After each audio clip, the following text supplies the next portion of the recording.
আজকে আমার আলোচনা হবে ইসলাম সম্পর্কে, যে ইসলামকে বুঝতে গেলে কি কি জিনিস আপনাকে বুঝতে হবে, কোন কোনটি জিনিসের মাধ্যমে আপনি ইসলামকে জানতে পারবেন। সর্বপ্রথম মনে রাখবেন, ইসলামের দলিল হচ্ছে চারটি। কটি দলিল? মূল ইসলামের দলিল হলো শরীয়তে চারটি। বর্তমানে কিছু জাহিল মৌলবি বেরিয়ে কেটে করেছে দুটি। তারা বলতে চাই আমরা কোরআন আর সহি হাদিস বাদে কিছুই মানি না, কিন্তু আমরা আহলে সুন্নাত ওয়াল জামাত কোরআনকেও মানি, সহি হাদিসকেও মানি। পূর্বের যারা আকাবির আইম্মায়ে কেরাম মুহাদ্দিসিন যিনারা হাদিস ও কোরআনের খিদমত করে গেছেন তাদেরকেও মানি, তাদের হুকুমকেও মানি, তাদের লিখনীয়কে মানি। কারণ কোরআনকে যদি বুঝতে হয় মুফাসসিরের মাধ্যমে বুঝতে হবে, হাদিসকে যদি বুঝতে হয় মুহাদ্দিসের মাধ্যমে বুঝতে হবে। তাই আজকে যে কোরআনুল কারীম আমি আপনি দেখছি, মাদ্রাসায় পড়ছি, পড়াচ্ছি, এই পবিত্র কোরআনুল কারীম যদি আপনি বুঝতে চান, পূর্বের যত মুফাসসিরিন ছিলেন তিনারা পবিত্র কোরআনের তাফসীর লিখে বিশ্ববাসীকে দিয়ে গেছেন। সেই তাফসীরকে পড়তে হবে। যারা সেই তাফসীর বুঝবে তারাই আল্লাহর কোরআন বুঝতে পারবে। জোরে বল সুবহানাল্লাহ। হাদিস যদি বুঝতে চান তাহলে মুহাদ্দিসকে দেখতে হবে। মুহাদ্দিসিনে কেরাম যেইভাবে হাদিস বুঝে নিজের কিতাবে লিখেছেন, হাদিসের ব্যাখ্যা করেছেন। বুখারী শরীফ যদি বুঝতে চান ফাতহুল বারী বুঝতে হবে, উমদাতুল কারি পড়তে হবে, নিমাতুল বারী পড়তে হবে। মুসলিম শরীফ যদি বুঝতে চান শারহে মুসলিম পড়তে হবে। তিরমিজি শরীফ যদি পড়তে চান শারহে তিরমিজি পড়তে হবে। যেইগুলো হাদিসের কিতাব রয়েছেন সেই হাদিসের কিতাবগুলির অসংখ্য ইমামগণ এক একটি কিতাবের অসংখ্য ব্যাখ্যা গ্রন্থ রেখেছেন। সেই ব্যাখ্যা কিতাব যেই ব্যক্তি পড়ে হাদিস বুঝবে ওই ব্যক্তি সঠিক হাদিস বুঝতে পারবে। জোরে বল সুবহানাল্লাহ। তবে বিরাদর ইসলাম, যদি কোনো ব্যক্তি পূর্বের মুফাসসিরকে বাদ দিয়ে কোরআনকে বুঝতে চায় নিজের আকলে, নিজের জ্ঞানে, ওই ব্যক্তি পথভ্রষ্ট হবে, হেদায়েত পাবে না। আপনার প্রশ্ন হতে পারে, আল্লাহর কোরআন মানব জাতিকে হেদায়েত দেওয়ার জন্য এসেছে, আল্লাহ হেদায়েতের জন্য পাঠিয়েছেন। কোরআন হচ্ছে নূর। পবিত্র কোরআন যেই অন্তরে চলে যায় অন্তর পরিষ্কার হয়ে যায়। কোরআনুল কারীম যেই ব্যক্তির সিনাতে চলে যায় সেই ব্যক্তির সিনা জাহান্নামের আগুনে জ্বলবে না। এতগুলো ফজিলত আমরা আলিম ওলামার জবান দ্বারা শুনে রেখেছি। আর কোরআন হচ্ছে আল্লাহর কালাম। মানুষের কথায় মানুষ বিভ্রান্তি হতে পারে, কিন্তু আল্লাহর কোরআন পড়ে মানুষ পথভ্রষ্ট কি করে হতে পারে? জি হ্যাঁ, মহান রব্বুল আলামিন পবিত্র কোরআন পাকেই বলেছেন এই কোরআন পড়ে অনেক লোক হেদায়েত পাবে, এই কোরআন পড়ে অনেক লোক পথভ্রষ্ট হবে। যারা এই পবিত্র কোরআনকে মুফাসসিরদের মাধ্যমে পড়বে, মুফাসসিরদের বুঝ নিয়ে পড়বে, তারা হেদায়েত পাবে। আর যারা কোরআন পড়ে নিজের মন গড়া ব্যাখ্যা করবে তারাই হবে পথভ্রষ্ট। জোরে বল সুবহানাল্লাহ। তো কোরআন পড়ে পথভ্রষ্ট হবে কি হবে না? আর জোরে বলেন। এটা কি কোনো মৌলবীর ফতোয়া না? আল্লাহ নিজে কোরআন পাকে বলেছেন।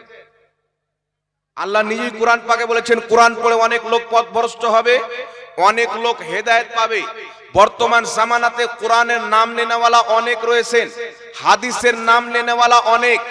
এমন কি যে নিজের নাম আহলে সুন্নাত ওয়াল জামাতকে বাদ দিয়ে আহলে হাদিস পর্যন্ত রেখেছেন, কিন্তু তারা হাদিস বুঝে নিজের মন মতো, মুহাদ্দিসদের দ্বারা হাদিস বুঝে না।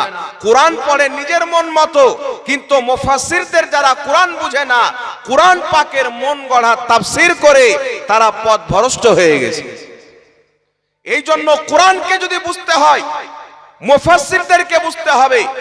ইমাম জালালউদ্দিন সিয়ুতির তাফসীরে জালালাইন বুঝতে হবে, ইমাম সিয়ুতির দুররে মানসুর বুঝতে হবে, ইমাম বাগাবীর তাফসীরে বাগাবী বুঝতে হবে, ইমাম নিশাপুরীর তাফসীরে নিশাপুরী বুঝতে হবে, ইমাম বাইজাবির তাফসীরে বাইজাবী বুঝতে হবে। যত বড় বড় মুফাসসিরগণ কুরআনুল কারীমের তাফসীর লিখেছেন, তাদের তাফসীর পড়ে যারা বয়ান করবে তারা হেদায়েত পাবে, যারা তাদের বয়ান শুনবে তারাও হেদায়েত পাবে। আর যারা কুরআনুল কারীমকে পড়ে সমস্ত মুফাসসিরের ব্যাখ্যা বাদ দিয়ে নিজের মন গড়া ব্যাখ্যা করবে, তারা নিজেও পথভ্রষ্ট হবে, জাতিকেও পথভ্রষ্ট করবে। এই কথা আমাদেরকে মনে রাখতে হবে বাবা। কুরআন হচ্ছে আল্লাহর কালাম। সামান্য একটা এমবিবিএস ডক্টর যদি আমাদের কোনো ওষুধ লিখে দিয়ে দেয়, যাতা শিক্ষিত ব্যক্তি ওই ওষুধের নাম বলতে পারে না, পড়তে পারে না। আল্লাহ পাকের কুরআন আপনি বুঝে নেবেন, আমি বুঝে নিব, এটা আমার আপনার ক্ষমতা নয়। আরে সাহাবায়ে কেরাম আল্লাহর কুরআনকে সবচাইতে বেশি বুঝতেন, নবীর হাদিসকে সবচাইতে বেশি বুঝতেন, কিন্তু সাহাবায়ে কেরাম নিজেই নিজে ফতোয়া বের করে মাসলা বের করে আমল করতেন না। সাহাবায়ে কেরামের মধ্যে যেইগুলো সাহাবা মুজতাহিদ ছিলেন তিনারা মাসলা বের করতেন, বাকি সমস্ত সাহাবা মুজতাহিদ সাহাবার তাকলিদ করতেন। জোরে বল সুবহানাল্লাহ। কোন সাহাবার তাকলিদ করতেন? মুজতাহিদ সাহাবার। যেমন আব্দুল্লাহ ইবনে মাসউদ মুজতাহিদ তবকার সাহাবী, আব্দুল্লাহ ইবনে ওমর মুজতাহিদ তবকার সাহাবী, জাবির ইবনে আব্দুল্লাহ মুজতাহিদ তবকার সাহাবী। সাহাবায়ে কেরামের মধ্যে কয়েকজন মুজতাহিদ তবকার সাহাবী ছিলেন, তিনারা গবেষণা করে মাসলা বের করতেন, বাকি সমস্ত সাহাবা তিনাদের তাকলিদ করতেন, তিনাদের বের করা মাসলা মেনে তিনারা আমল করতেন। জোরে বল সুবহানাল্লাহ। কথা বুঝতে পারছেন বাবা? এখন কিছু জাহিল মার্কেটে বেরিয়েছে, তারা বলতে চায় মাযহাব সাহাবায়ে কেরাম মানেনি, বলতে চাই কি চাই না? কিন্তু সাহাবায়ে কেরাম, আমরা হাদিস বুখারী কিতাব খুলে পড়ি, মুসলিম কিতাব খুলে পড়ি, তিরমিজি কিতাব খুলে পড়ি, সাহাবায়ে কেরাম ডাইরেক্ট নবী মুস্তাফার জবানে হাদিস শুনেছেন। যিনারা নবী মুস্তাফার সামনে ডাইরেক্ট তিনার জবান থেকে হাদিস শ্রবণ করেছেন, তিনারা পর্যন্ত মুজতাহিদ সাহাবার মাযহাব মেনেছেন। জোরে বলতে হবে সুবহানাল্লাহ। কথা বুঝতে পারছেন বাবা? আপনাদের জনগণকে বুঝার জন্য বলছি, একটু লক্ষ্য করে শুনেন। আচ্ছা বলেন তো বাবা, আপনাদের মুর্শিদাবাদে জলঙ্গিতে একটা বিমল দাসের বেটা বেরিয়েছে, এ নিজের ফেসবুক আইডিতে আইম্মা হযরত ইমামগণ ফকিগণ ওলামায়ে কেরামের ইবারতগুলির উল্টা পুল্টা ব্যাখ্যা করে জাতিকে প্রমাণ করতে চাই মাযহাব মানা যাবে না। এ গোটা বাংলাদেশ ভারতে এটা বলতে চাই, ইমামে আজম আবু হানিফা যিনি 5 লক্ষ হাদিসের হাফিজ ছিলেন, যিনি তাবেঈ ছিলেন, সাহাবাকে দেখেছিলেন, তিনার মাযহাব মানা যাবে না। ইমাম শাফির মাযহাব মানা যাবে না, ইমাম মালিকের মাযহাব মানা যাবে না। ইমাম আহমদ বিন হাম্বল যিনি কমবেশ 10 লক্ষ হাদিসের হাফিজ ছিলেন, তিনি কুরআন হাদিস থেকে যে মাসলা বের করেছেন তিনার মাসলা মানা যাবে না। 4 ইমামের মাযহাব মানা যাবে না, বিমল দাসের বেটার মাযহাব মানা যাবে। নাউজুবিল্লাহ বলে। ইমামে আজম আবু হানিফা কুরআন হাদিসের যে ব্যাখ্যা করেছেন তোমার নিকটে সেটা যদি না মানা যায়, ইমাম শাফি রাহমাতুল্লাহ আলাইহি কুরআন হাদিসের যে ব্যাখ্যা করেছেন সেটা যদি না মানা যায়, ইমাম মালিক রাহমাতুল্লাহ আলাইহির ব্যাখ্যা যদি না মানা যায়, তো তোমার মতন বিমল দাসের বেটার ব্যাখ্যা কে মানবে? কথা মনে হয় বুঝতে পারেননি বাবা? কথা বুঝতে পারছেন? 4 ইমামকে মানতে হবে না, বলতে চাই 4 ইমামকে তালাক দাও, আমাকে মানো। আর কিছু মাতাল সমাজের ছেলে পিলা আছে আমাদের ইয়াং জেনারেশন, এ মনে করছে সুবহানাল্লাহ, এ তো হাদিসের দলিল দিয়ে কথা বলছে, মানে এ বলতে চাই আবু হানিফা যে দলিল দিয়েছেন সব বেকার হাদিস, ইমাম শাফি যে দলিল দিয়েছেন সে বেকার হাদিস। আরে তুমি কি বুঝবে ইমাম মালিক রাহমাতুল্লাহ আলাইহির মর্যাদা, ইমামে আজম আবু হানিফার মর্যাদা? শুনো, ইমামে আজম আবু হানিফা রাহমাতুল্লাহ আলাইহি বলছেন, রাআইতু, আমি দেখেছি কাকে? আনাস ইবনে মালিক, নবীর সাহাবী আনাস ইবনে মালিককে। আর যেই ব্যক্তি সাহাবাকে দেখে তার মর্যাদা কি রকম? খায়রুল কুরুনের ব্যক্তি, খায়রুল কুরুনের জামানার ব্যক্তি ইমামে আজম আবু হানিফা রাহমাতুল্লাহ আলাইহি, ইনার ব্যক্তিত্ব কত বেশি মর্যাদাশীল একটু লক্ষ্য করে শুনেন। আমার আপনার নবী সাল্লাল্লাহু আলাইহি ওয়াসাল্লাম বলছেন সুসংবাদ তাদের জন্য যারা আমাকে দেখলো, আমাকে দেখনে ওয়ালাকে দেখলো, আর যারা তাদেরকে দেখলো। জোরে বল সুবহানাল্লাহ। কয় শ্রেণীর ব্যক্তির জন্য আমার নবী সুসংবাদ দিয়েছেন? যেই ব্যক্তি নবীকে দেখলেন ঈমানের চোখে, ঈমানের সহিত ইন্তিকাল করলেন সাহাবী, নবী বলছেন তাদের জন্য সুসংবাদ। যারা ঈমানের সহিত সাহাবাকে দেখলেন, ঈমানের সহিত ইন্তিকাল করলেন অর্থাৎ তাবেঈ, নবী বলছেন তাদের জন্য সুসংবাদ। আর যারা ঈমানের সহিত তাবেঈকে দেখলেন, ঈমানের সহিত ইন্তিকাল করলেন, তিনাদেরকে বলা হয় তাবা তাবেঈ, ইনাদের জন্য নবী সুসংবাদ দিয়েছেন। আরে ইমামে আযম আবু হানিফা রাহমাতুল্লাহ আলাইহি জিনার ব্যাপারে রাসূলে পাক সুসংবাদ পেশ করেছেন, আর তুমি 1450 বছর পর দাসের বাড়িতে জন্ম নিয়েছো, তোমার তো কোনো খবরই ছিল না। তো জিনার সুসংবাদ রাসূলে আযম দিয়েছেন। সেই ইমামে আযম আবু হানিফা কোরআন হাদিস বুঝে, কোরআন হাদিসের দলিল দিয়ে যে মাসলা বের করেছেন, সেটা যদি না মানা যায় তো তোমার মতন মাতাল, তোমার মতন গাঁজাখোর, তোমার মতন হারামখোরের ফতোয়া কি করে মানা যাবে? বেশক হক है। কথা মনে হয় বুঝতে পারেননি। কিছু লোকের এতটুকু আকল নাই। ইমামে আযম আবু হানিফা সাহাবীর জামানার লোক। এই খায়রুল কুরুন, যে জামানাকে আমার নবী খায়রের জামানা বলেছেন, ভালাইয়ের জামানা বলেছেন, ওই জামানার ইমামে আযম আবু হানিফা, আপনি বলেন যে ইমামে আযম আবু হানিফা কমবেশ 5 লক্ষ হাদিস মুখস্থ জানতেন, রাসূলের প্রত্যেকটি হাদিসের উপরে তিনার দৃষ্টি ছিলেন।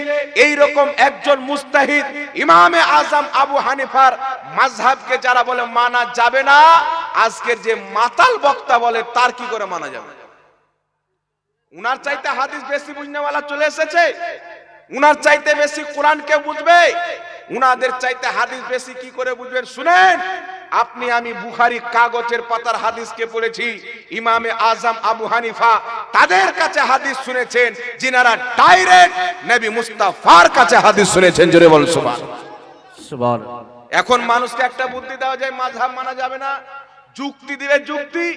কিছু ভাদর মাসের পাগলা মৌলবি বেরিয়েছে। ভাদর মাসে দেখবেন কিছু কুকুর পাগল হয়ে যায়। একজন ব্যক্তি যদি কুকুর পুষে তো মালিক ব্যতীত যাকে দেখবে ঘাউ ঘাউ করবে, কিন্তু ভাদর মাস যখন চলে আসে কুকুর এমন পাগলা হয়ে যায় যে মালিককে দেখলো ঘাউ ঘাউ করে।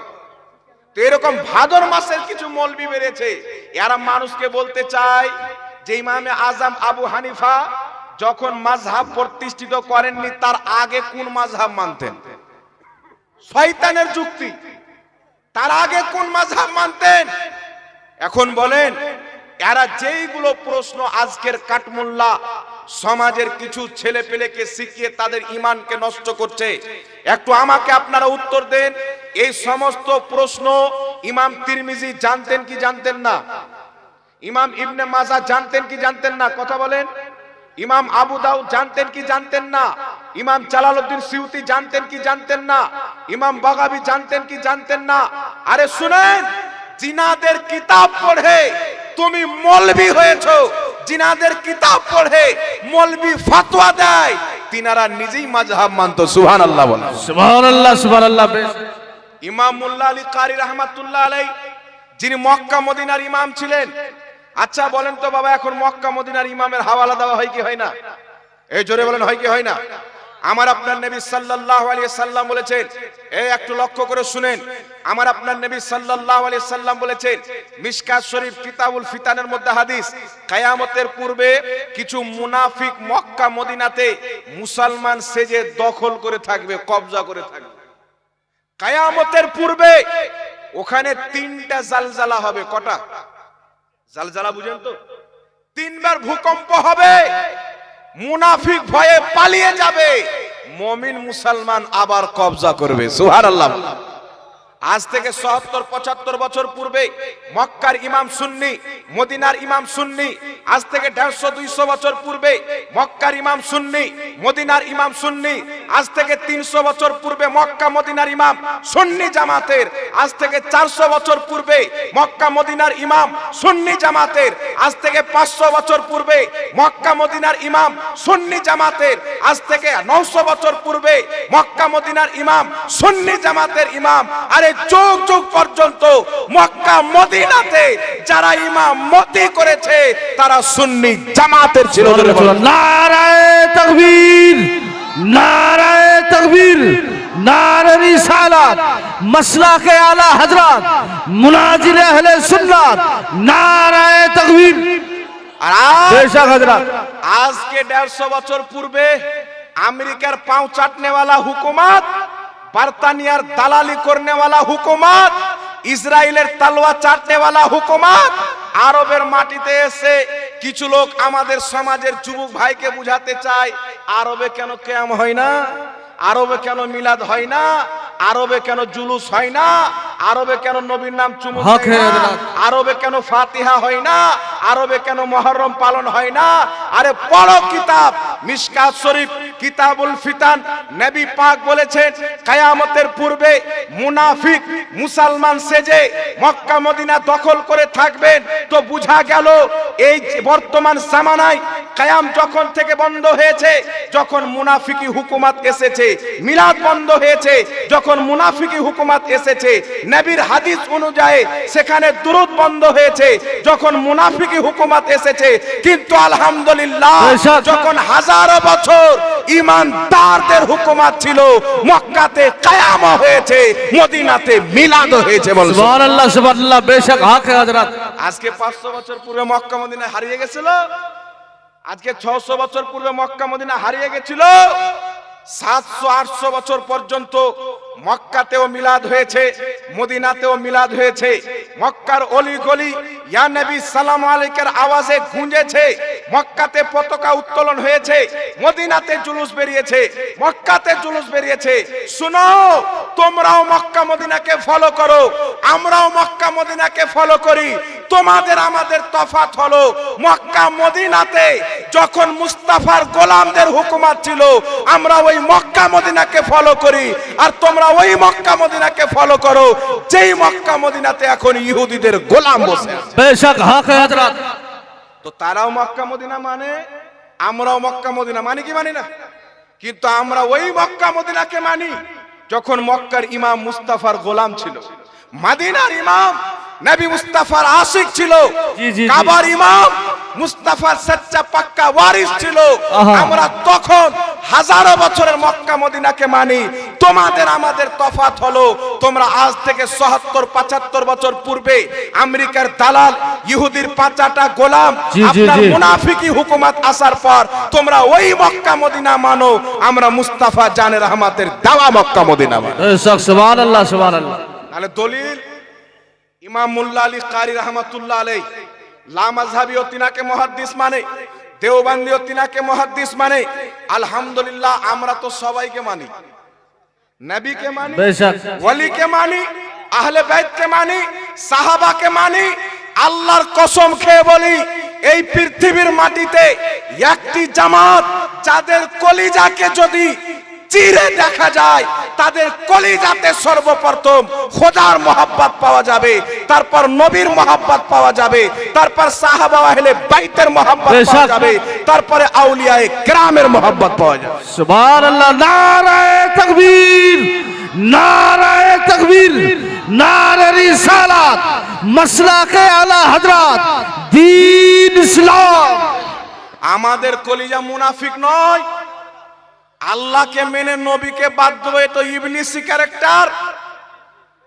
ইবলিস বলছিল আল্লাহ তোমাকে সাজদা করেছি, করব, আদমের সামনে মাথা নত করব না। সে মনে করতো আমি তো পাক্কা তাওহীদ মাননেওয়ালা, আল্লাহকে এক মাননেওয়ালা, আল্লাহ বাদ দিয়ে আদমের সামনে কেন ঝুঁকবো? তো আল্লাহ বলেছিল শুনো, যেই তৌহিদে নবীর মহব্বত নাই, আমি আল্লাহ ওই তৌহিদকে ভালোবাসি না। যেই তৌহিদে নবীর মহব্বত থাকবে, নবীর আদব থাকবে, ওই তৌহিদ আমার আল্লাহ পছন্দ করে। বল সুবহানাল্লাহ, সুবহানাল্লাহ। বেশক এইজন্য বিরাদর ইসলাম, তৌহিদ তারাও মানে, তৌহিদ আমরাও মানি। তৌহিদ মানে আল্লাহর একত্ববাদীকে মানে, কি মানি না? তারাও মানে আমরাও মানি। মানার তফাৎ হচ্ছে, তারা ইবলিসের মতো মানে, আমরা ফেরেশতাদের মতো মানি। জি, আপনি বলবেন কেমন করে? ফেরেশতা আল্লাহকে মানতেন, সাজদা করতেন, আল্লাহর ইবাদত করতেন। ইবলিসও আল্লাহকে মানতেন, আল্লাহ আর মানতো, আল্লাহকে সাজদা করতো, ইবাদত করতো। সবচাইতে উঁচু পদে ছিল ইবলিস। ছিল কি ছিল না? সবচাইতে উঁচু পদে। আল্লাহ পাক বললেন, উসজুদু লি আদম, আমাকে তো অনেক সাজদা করেছো, আমার ইবাদত করেছো, একটু আদমের সম্মান করো, আদমের তাজিম করো। তো ফেরেশতারা কোন তাওহীদকে নিলেন? ফেরেশতা জানেন তাওহীদ আমরা মানি, তবে আল্লাহকে সাজদা করেছি, আল্লাহকে মানি। আল্লাহ যাকে মানতে বলবে তাকেও মানতে হবে। এই জোরে বলেন, মানতে হবে কি হবে না? আল্লাহকে মানি, আল্লাহ যাকে মানতে বলবে, যার সম্মান করতে হবে, তাকেও মানতে হবে। ইবলিস আল্লাহকে সাজদা করত, কোনো দ্বিধাবোধ করত না। আল্লাহকে সাজদা করতে তার কোনো লজ্জা ছিল না, আল্লাহর ইবাদত করতে তার কোনো লজ্জা ছিল না। কিন্তু আদমের জন্য ঝুকার যখন সময় চলে আসলো, তাকে লজ্জা লেগে গেল, শরম লেগে গেল, আদমের সামনে ঝুকলো না। কিন্তু ফেরেশতা বললেন, আমরা আল্লাহর সামনে সাজদা করেছি, আল্লাহ যদি আদমের সামনে ঝুকতে বলে, তার সম্মান করতে বলে, এটা কোনো লজ্জার বিষয় নয়, এটা আল্লাহরই সম্মান রাখা হলো, কারণ হুকুম হচ্ছে আল্লাহর। আজকে কিছু মুনাফিক চরিত্র, ইবলিসি চরিত্রের মুসলমান আছে, একে বলেন নামাজ পড়ো, নামাজ পড়বে, রোজা রাখো, রোজা রাখবে, হজ করো, হজ করবে, যাকাত দাও, যাকাত তো দিবে, কিন্তু বলো মুস্তাফার মহব্বতে দাঁড়িয়ে যাও, দাঁড়াবে না। ইবলিস বলছে সাজদা করব, তাসবিহ করব, সব আদমের সামনে ঝুঁকবো না। আজকে নামাজ পড়বো, রোজা রাখবো, হজ করব, দান করব, সাদকা করব, সব করব, কিন্তু নবীর জন্য দাঁড়াবো না। তো তার মধ্যে কার সিফাত আছে? ফেরেশতাদের। তার মধ্যে কার আমল আসলো? কার ফেজ পেল?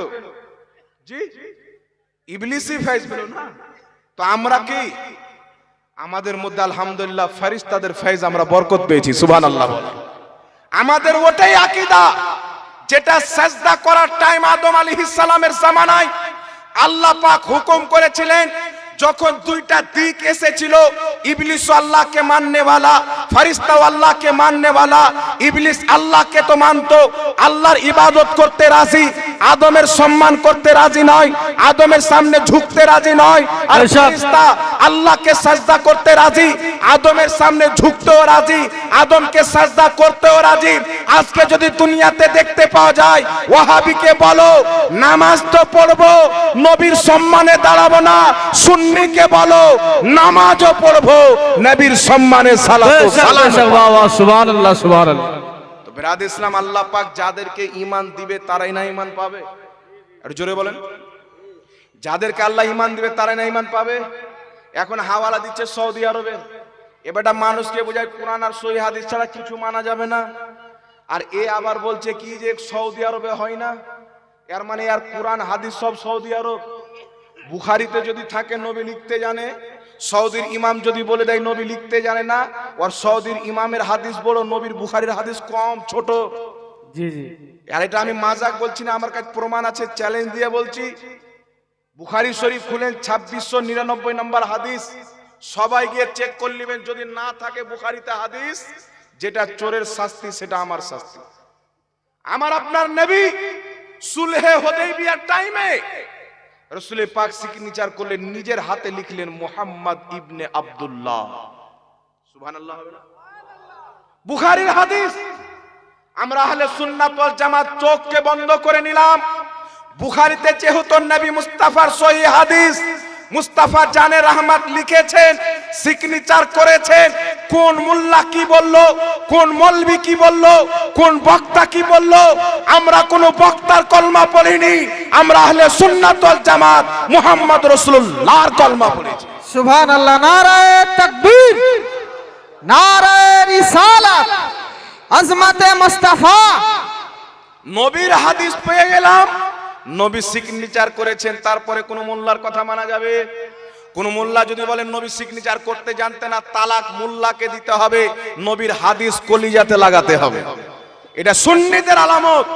মোল্লা যদি নবীর পক্ষে হয়, মোল্লাকে সম্মান করতে হবে, আর নবীর যদি বিপক্ষে হয়, তাকে 3 তালাক দিতে হবে। কারণ নবীর বিপক্ষে থাকনেওয়ালা মৌলভী হতে পারে না, দাড়ি টুপিওয়ালা শয়তান হতে পারে। এইবার আমার বক্তব্যতে ফিরে যাচ্ছি। মক্কা মদিনার মানুষকে দোহাই দেয়, দেয় কি দেয় না? একটা কথা মনে রাখবেন বাবা, শুনেন। যারা বলে মক্কাতে কিয়াম হয় না, আলহামদুলিল্লাহ আজ থেকে 70-75 বছর পূর্বে, নজদি হুকুমত আসার পূর্বে, ইংরেজ এবং বার্তানিয়ার হুকুমত বসানোর পূর্বে 700 বছর 800 বছর পর্যন্ত মক্কা মদিনাতে মিলাদও পালন হয়েছে, মক্কা মদিনাতে কিয়ামও হয়েছে। মিলাদও হয়েছে, কিয়ামও হয়েছে। এটা লামাযহাবীদের কিতাবও প্রমাণ রয়েছে, দেওবন্দীদের কিতাবও প্রমাণ রয়েছে। সুবহানাল্লাহ হবে না?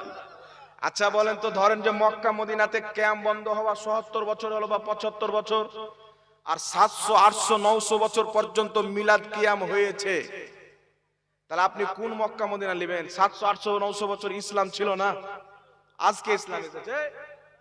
তো আজকে কিয়াম নাই, 700 800 বছর মিলাদ কিয়াম ছিল, তো আমরা কখনকার মক্কা মদিনা অ্যাকসেপ্ট করব?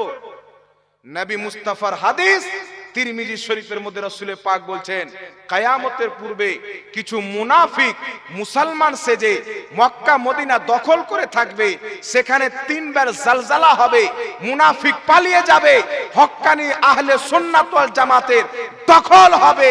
আর এটা আমার ঈমান বলছে, যখন আহলে সুন্নাত ওয়াল জামাতের দখলে মক্কা মদিনা আসবে, আবার মক্কা মদিনাতে মিলাদও হবে, নবীর জন্মদিনের মিছিলও হবে। বলেন সুবহানাল্লাহ। আর হবে হবে ইনশাআল্লাহ। গুমরাহি কতদিন? গুমরাহি কতদিন পর্যন্ত চলবে? ইমাম মাহদী রাদিয়াল্লাহু তাআলা আনহু আসার পর সব বেটাকে সুন্নি হতে হবে, সব বেটাকে সুন্নি হতে হবে। মাইকে ফেফড়ে বলে যাওয়া খুব সহজ। মাযহাবের কথা বলছিলাম বাবা, একটু ছেড়ে দিয়েছি, এটা বলে দিই।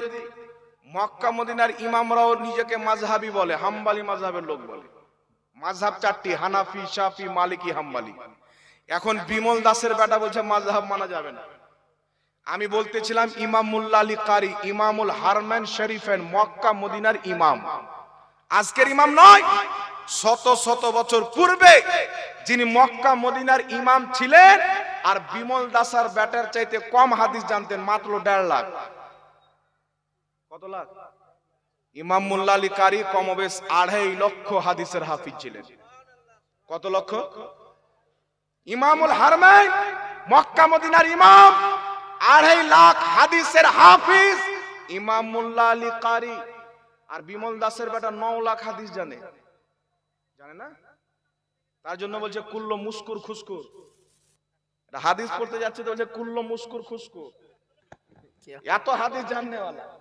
2.5 লক্ষ হাদিসের হাফিজ ইমাম মুল্লা আলী কারি রহমাতুল্লাহ আলাইহি, হানাফি মাযহাবের মুকাল্লিদ।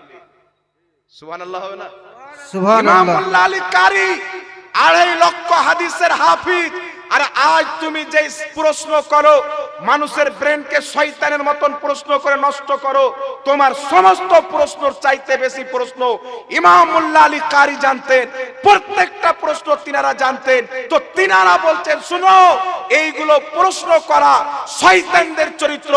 বড় বড় মুহাদ্দিস মাযহাব মেনেছেন, অর্থাৎ মাযহাব মানা এটা ইসলামে একটা জরুরি বিষয়। জোরে বলেন সুবহানাল্লাহ। বেশক ইমাম মুল্লা আলী কারি হানাফি মাযহাব, কোন মাযহাবের মুকাল্লিদ? কত লক্ষ হাদিসের হাফিজ? 2.5 লক্ষ। ইনার তো কম, আরো লাখ লাখ হাদিস জাননেওয়ালা আসছে। 2.5 লক্ষ হাদিসের হাফিজ, মক্কা মদিনার ইমাম, মুহাদ্দিসে জামানা, মুজাদ্দিদে জামানা, তিনার জামানার মুজাদ্দিদ। তিনি হানাফি মাযহাব মান্যকারী ছিলেন। আচ্ছা বলেন তো, 2.5 লক্ষ হাদিস জাননেওয়ালা বেশি জ্ঞানী না বিমল দাসের বেটা তিরঙ্গা দাস বেশি জ্ঞানী? কে বেশি জ্ঞানী বলেন? ইসলামকে নষ্ট করে দিচ্ছে জাহিলগুলো, জানেন? রাসূল পাক বলেছেন কিয়ামতের পূর্বে এমন কিছু জাহিল মানুষ আলিম সাজবে, তাদেরকে মানুষ প্রশ্ন করবে ইসলামের গুরু মনে করে, তারা নিজেও পথভ্রষ্ট থাকবে, প্রশ্নের উত্তর দিয়ে মানুষকেও পথভ্রষ্ট করবে। ইলমের গভীরতা ফুচকা, আর ফাতোয়া দিচ্ছে মাযহাব মানা যাবে না। একদিন দেখছি একটা ভিডিওতে সুনানুল কুবরালিল বাইহাকির হাদিস পেশ করেছে যে মাযহাব মানা যাবে না, সুনানুল কুবরালিল বাইহাকির হাদিস দলিল দিয়েছে। তো আমি বললাম হাদিসে আছে তাকলিদ করা যাবে না, মাযহাব মানা যাবে না। দেখি তো সুনানুল কুবরালিল বাইহাকি, আলহামদুলিল্লাহ আমরা কিনেছি কিতাবটা, যখন খুললাম হাদিসটা দেখলাম তো হাদিসে আছে যে তাকলিদ করা যাবে না। কার? কোন তাকলিদ? ও যদি মরে যায় তো আমিও মরে যাব, এই তাকলিদ করা যাবে না। ও যদি কাফির হয়ে যায় তো আমিও কাফির হয়ে যাব, এই তাকলিদ করা যাবে না। আর এই তাকলিদ আর কুরআন হাদিস অনুযায়ী যিনারা ইজতিহাদ করেন তিনাদের তাকলিদ যেমন আসমান আর জমিনের তফাৎ, এর চাইতেও বেশি তফাৎ। মানে খালুকে আব্বা বানিয়ে দিল, আব্বাকে খালু বানিয়ে দিল, এইরকম মাতার লোক। বলছে যারা তাকলিদ করে তারা জাহিল। তো তোমার বাপ মোহাম্মদ বিন আব্দুল ওয়াহাব নজদি তো নিজেই মুকাল্লিদ ছিল, তাহলে তোমার আব্বাটা জাহিল হবে কি হবে না? জোরে বলেন। ইবনে তাইমিয়া কোন মাযহাবের টান টেনে ফতোয়া দিত? পড়ো। হাম্বলি মাযহাবের টান টেনে ইবনে তাইমিয়া ফতোয়া দিত। তো আগে যদি জাহিল প্রমাণ হয়, তোমার বাপ ইবনে তাইমিয়া প্রমাণ হবে। কিন্তু আলহামদুলিল্লাহ শুনেন, ইমাম মুল্লা আলী কারি 2.5 লক্ষ হাদিসের হাফিজ, হানাফি মাযহাবের মুকাল্লিদ। ইমাম বদরুদ্দিন আইনি লক্ষ লক্ষ হাদিসের হাফিজ, হানাফি মাযহাবের মুকাল্লিদ। আচ্ছা এগুনারা থাক, বলেন তো বাবা সেহায়ে সিত্তার কটি কিতাব? জোরে বলেন। 6টি কিতাব না? বুখারী, মুসলিম, তিরমিজি, নাসাই, আবু দাউদ, ইবনে মাজাহ। এই 6টি কিতাবকে বলা হয় সেহায়ে সিত্তা। একজন ব্যক্তি ফোন করে আমাকে বলছে বুখারী থেকে দলিল দিতে হবে, বুখারী থেকে। আমি তাকে বললাম বুখারী শরীফের নামটা বলো তো। বলছে সহিহুল বুখারী। আমি বললাম এটা বুখারী শরীফের নাম নয়, এটা তো একটা কুনিয়াত নামে প্রচার হয়ে গেছে। যেমন মানুষের নাম হয় না, হযরতে আবু হুরায়রার নাম কি ছিল? আব্দুর রহমান। কিন্তু নবী পাক একটা কুনিয়াত নাম কি দিলেন? আবু হুরায়রা। মাশহুর হয়ে গেলেন আবু হুরায়রা নামে। উনার আবু হুরায়রা নাম বেশি লোক জানে, আব্দুর রহমান নামটা কম লোক জানে। তো বুখারী শরীফের নাম বলো তো। বলছে সহিহুল বুখারী। আমি বললাম এটার নাম নাই, ভালো করে বলো। তো বলছে সহিহুল বুখারী। আমি বললাম বুখারীর নাম বলো। বলছে সহিহ বুখারী। আমি বললাম মাতাল, বুখারী শরীফের নামটা জানো না আর বুখারী বুখারী বলে চিল্লাও? আরে বেগার ইশকে মোহাম্মদ जो पढ़ते हैं बुखारी आता है बुखार उसको नहीं आती बुखारी। জি বেশক। ওয়াহাবি বুখারী বুঝে যাবে, এটা কোনোদিন মুমকিন নয় মহান। কারণ বুখারী শরীফ তারাই বুঝতে পারবে যাদের সিনা মুস্তাফার মোহাব্বতের মদিনা হবে। বল সুবহানাল্লাহ। তো আমাকে বলছে হুজুর বুখারী শরীফের নাম সহিহ বুখারী নয়। আমার নাম এটা বুখারী শরীফের নাম হলো আল জামিউল মুসনাদ আস সহিহ আল মুখতাসার মিন উমুরে রাসূলুল্লাহ সাল্লাল্লাহু আলাইহি সাল্লাম ওয়া সুনানিহি ওয়া আয়ামিহি।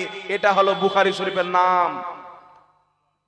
যে বুখারী বলে বলে চিল্লাই, ওর আব্বা দাদা গোটা গোষ্ঠী নামটা জানে না। আর বুখারী বলতে বলতে মুখের থুপ বের করে দেয়। এই নামটা মনে হয় আপনারাও শুনেননি, হুজুররা জানবেন, এখানে অনেক উলামায়ে কেরাম আছে। এটা হলো বুখারী শরীফের আসল নাম। ইমাম বুখারী বুখারীর থাকনেওয়ালা ছিলেন, বুখারা। উনার নিসবতে সহিহ বুখারী বলে কিতাবটি পরিচিত হয়ে গেল মুসলমানের জবানে, সহিহ বুখারী। এটাও একটা নাম। আসল নাম হলো যেটা আমি বয়ান করলাম ওটা। এখন শুনেন বিরাদর ইসলাম। আচ্ছা বলেন তো বাবা, ইমাম তিরমিজি রাহমাতুল্লাহ আলাইহি ইনি বেশি জ্ঞানী না আপনাদের বাঙালের বিমল দাসের বেটা বেশি জ্ঞানী? বলেন। যিনি তিরমিজি শরীফ লিখেছেন ইনি বেশি জ্ঞানী না আজকের লামাযহাবী মৌলভী বেশি জ্ঞানী? যিনি ইমাম ইবনে মাজাহ শরীফ লিখেছেন তিনি বেশি জ্ঞানী না তিনার কিতাব পড়ে মৌলভী হনেওয়ালা বেশি জ্ঞানী? ইমাম আবু দাউদ বেশি জ্ঞানী না তিনার লেখা কিতাব সুনানে আবি দাউদ পড়নেওয়ালা বেশি জ্ঞানী? তো সবাইকে আল্লাহ আকল দান করেছেন, নলেজ দান করেছেন। সবাই বলবেন হাদিস লিখনেওয়ালা মুহাদ্দিস বেশি জ্ঞানী। তো শুনেন, ইমাম ইবনে মাজাহ, ইমাম আবু দাউদ দুইজনই মাযহাব মানতেন। সুবহানাল্লাহ বলেন। দুইজনই মাযহাব মানতেন। আর যেই বিমল দাসের বেটা বলছে মাযহাব মানে জাহিলরা মাযহাব মানে, তাহলে তার নজরে আবু দাউদ, ইমাম আবু দাউদ জাহিল, ইমাম ইবনে মাজাহ জাহিল, ইমাম ইবনে হাজার আসকালানী শাফি মাযহাবের মান্যকারী জাহিল, ইমাম নববী শাফি মাযহাবের মান্যকারী জাহিল, তাহলে তোমার নজরে যদি মুহাদ্দিস জাহিল হয় তাহলে মুহাদ্দিসের কিতাব পড়ে ফতোয়া মারো কেন? কথা বুঝতে পারছেন বাবা? এই জন্য আপনাকে বলি বাবা, বড় বড় মুহাদ্দিস, হাদিস লিখনেওয়ালা, হাদিসের ব্যাখ্যা করনেওয়ালা, তারা সবাই মাযহাব মাননেওয়ালা ছিলেন। মাযহাব মানার প্রতি উম্মতের ইজমা হয়ে গেছে।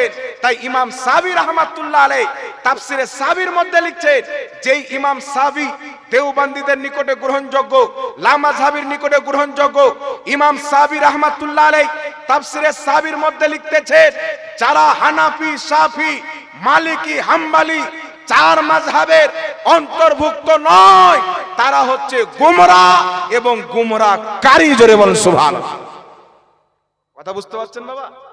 তারা হচ্ছে গুমরাহ এবং গুমরাহকারী, কারণ চার মাযহাবের প্রতি উম্মতের ইজমা হয়ে গেছে। তাফসিরাতে আহমদিয়ার মধ্যে ইমাম মুল্লা জীওয়ান রাহমাতুল্লাহ আলাইহি লিখছেন, চার মাযহাবের প্রতি উম্মতের ইজমা হয়ে গেছে। আল আসবা ওয়ান নাজায়ের কিতাবের মধ্যে লিপিবদ্ধ, চার মাযহাবের প্রতি উম্মতের ইজমা হয়েছে। তার কারণে আজ থেকে 500 বছর পূর্বে, 1000 বছর পূর্বে যত বড় বড় মুহাদ্দিস ফকিহকে দেখবেন, তারা সকলে চার মাযহাবের মধ্যে কোন না কোন একটি মাযহাবের মুকাল্লিদ পাবেন। আজকে যে ধুমকাটা দেখে কোরআন শরীফ পড়তে পারে না, বাগদাদি কায়দা যদি তার সামনে খুলে দেন, তার পায়জামায় পেশাব বেরিয়ে যাবে। বাগদাদি কায়দার একটা লাইন পড়তে পারে না, ফাতাওয়া আলমগীরি নিয়ে খুচুর মুচুর করে। বলছে ফাতাওয়া আলমগীরিতে লেখা আছে দারু পান করা যায়, ফাতাওয়া আলমগীরিতে অমুক মাসলা লেখা আছে। আর যদি অরিজিনাল ফাতাওয়া আলমগীরির সামনে খুলে দেন, ভারতের কোন লা মাযহাবি পড়তে পারবে না। আর বিমল দাসের বেটা তো মাথা খারাপ, এবারে তো কায়দা পড়তে পারবে না, তো ফাতাওয়া আলমগীর ওর সামনে যদি খুলে দেন, যত বাচ্চানে 2 বছর মায়ের দুধ পান করেছে সব উগলে বের করে ফেলে দিবে, ক্ষমতা হবে না। আর ফাতাওয়া আলমগীরি বুঝতে যাচ্ছে, একটা কথা মনে রাখবেন, ফাতাওয়া আলমগীরি হচ্ছে হানাফি ফিকহের কিতাব। আর হানাফি ফিকহকে বুঝতে গেলে দুর্বল নরমাল জ্ঞানওয়ালা লাগবে না, সমুদ্রের মতন গভীর জ্ঞান যার কাছে থাকবে হানাফি মাযহাব তারাই বুঝতে পারবে। জোরে বলেন সুবহানাল্লাহ। যাদের মাদ্রাসায় বুখারী মুসলিম বাদে অন্য কোনো হাদিসের কিতাব নাই, যাদের মাদ্রাসায় বুখারী মুসলিম তিরমিজি বাদে চোখে যারা কোনো হাদিসের কিতাব দেখেনি, তারা ইমামে আযম আবু হানিফার মাসলাকে কি করে বুঝবে? আরে পৃথিবীতে যত হাদিসের কিতাব আছে, সমস্ত হাদিসের কিতাব যদি তুমি পড়তে পারো, তবেই তুমি মাযহাব বুঝতে পারবে। জোরে বল সুবহানাল্লাহ। এই জন্যই বলি ব্রাদার, ইসলাম নামটা কি? আহলে হাদিস। নামটা কি? আচ্ছা, নামটা কে দিয়েছেন আপনারা জানেন? আহলে হাদিস নাম কোথায় থেকে আসলো শুনেন। আমরা হচ্ছে আহলে সুন্নাত ওয়াল জামাত, যার শর্ট হচ্ছে সুন্নি। আহলে সুন্নাত ওয়াল জামাত সুন্নি। আহলে সুন্নাত ওয়াল জামাত এই নামটা আমাদের নবী দিয়েছেন। কে দিয়েছেন? আমাদের নবী এই নামটা দিয়েছেন। আর আহলে হাদিস নামটা কে দিল জানেন? আহলে হাদিসদের বড় গুরু সানাউল্লাহ অমৃতসরি নিজের কিতাব সিরাতে সানাইয়ার প্রথম খণ্ডের মধ্যে লিখছে, ভারত উপমহাদেশের মাটিতে ইংরেজদের যখন রাজত্ব ছিল, তখন আমাদেরকে মানুষ ওয়াহাবি বলতো। ওয়াহাবি শব্দটা আমাদের খুব খারাপ লাগলো, তো আমরা আহলে লা মাযহাবি মৌলবি কয়েকজন মিলে ইংরেজি নেতাদের কাছে তাদের পাও ধরে বললাম, আমাদের ওয়াহাবির নাম চেঞ্জ করে নতুন একটা নাম দাও। ইংরেজরা বলেছিল, বেটা আজ থেকে তোমাদের নাম হলো আহলে হাদিস। তাদের কিতাব কোন লা মাযহাবি মায়ের দুধ পান করে থাকলে বলুক জাহাঙ্গীর মিথ্যা বলেছে। কিতাব উপস্থিত রেখেছি, পড়েছি, তারপর বক্তব্য দিচ্ছি। কওরির ক্ষমতা নাই, ওরাও জানে যে এই নাম তো আমাদেরকে ইংরেজরা দিয়েছে। আর দলিল দিবে কি? তিরমিজি শরীফের হাদিস। হযরতে আলী বলছেন, একটা দল সব সময় হকের পথে থাকবে, যার নাম হবে আহলে হাদিস। এক জামাত হকের পথে থাকবে, যার নাম আহলে হাদিস। তো বেটা তিরমিজি শরীফের নাম যেটা হযরত আলী দিয়েছেন, ওই আহলে হাদিস হচ্ছে ইমাম বুখারী, ইমাম তিরমিজি, মুহাদ্দিস, যারা লাখ লাখ হাদিস মুখস্থ জানেন। আর তোমাদেরকে যে আহলে হাদিস নাম দেওয়া হয়েছে, এটা তিরমিজি শরীফের নাম নয়, এটা হচ্ছে ইংরেজদের দেওয়া নাম। কাদের দেওয়া নাম? ইংরেজদের দেওয়া নাম।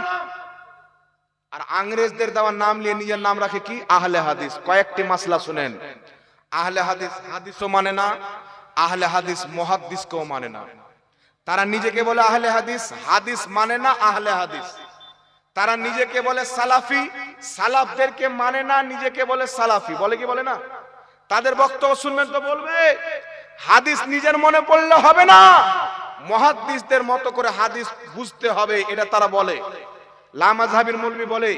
এখন আমি আপনাকে বলতে চাই, তারা বলে কিছু, আমল করে কিছু।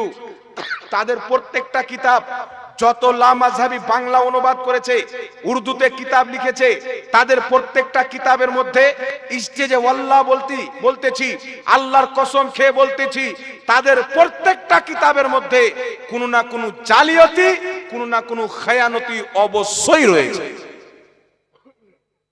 প্রত্যেকটা কিতাবের মধ্যে কোনো না কোনো জালিয়াতি আপনি পাবেন 100%, আপনাকে আমি চ্যালেঞ্জ দিয়ে বললাম। কিন্তু আহলে সুন্নাত ওয়াল জামাতের কিতাব, যার মধ্যে কোন রকমের কোন একটা চুল পরিমাণে জালিয়াতি কোন মায়ের লাল দেখাতে পারে না। জোরে বলেন সুবহানাল্লাহ। এইবার শুনেন, হাদিস বুঝতে হবে কাকে দিয়ে? মুহাদ্দিসকে দিয়ে। কুরআন বুঝতে হবে কার মাধ্যমে? মুফাসসিরের মাধ্যমে।